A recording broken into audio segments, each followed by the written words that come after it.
AutoCAD's interface is considered a multi-document environment. This means we can have more than one drawing open at a time. Having multiple open drawings means we can easily share content between files. In this lesson, we're going to learn how to use the interface to manage multiple drawings. As you can see, I already have a drawing open. This is an architectural floor plan. I'd like to open another drawing. To do that, I'll move up to the Quick Access toolbar and I'll click the Open icon. Then I'll look inside the Chapter 2 folder and I'll select this drawing called Dorm Room and click Open. At this point, I have two drawings open in my interface. And you may be wondering, where did the first drawing go? Let me show you how we can flip from one open drawing to another. I'm going to select the View tab on the ribbon. Then I'll come down to the Windows panel and I'll click Switch Windows. This brings up a list of my open drawings. The little check represents which drawing is current on screen. If I'd like the other drawing to be current, I can select its name from the list. Now, I love shortcuts. Another way we can toggle between open drawings is by pressing Control-Tab. If I press Control-Tab, I can cycle through all of the open drawings in my interface.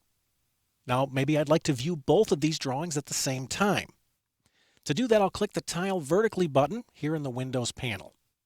This gives me a nice side-by-side comparison of my files. And it's kind of like having two versions of AutoCAD open.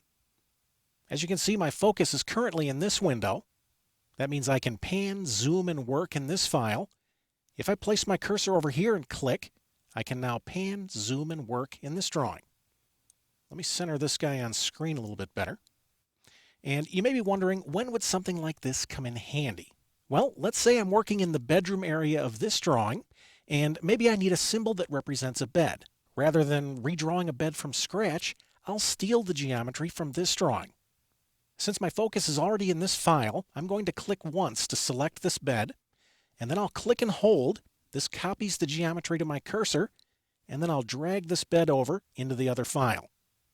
And I'll release. Now that I'm finished, I can click the X to close this drawing. I'm not going to save changes. And I can click the Maximize button to maximize this drawing on screen. It's important to remember that whenever you're working in AutoCAD, you never have to draw the same thing twice. You can always recycle geometry from another file. By allowing us to have more than one drawing open at a time, AutoCAD makes it easy to share content between drawings.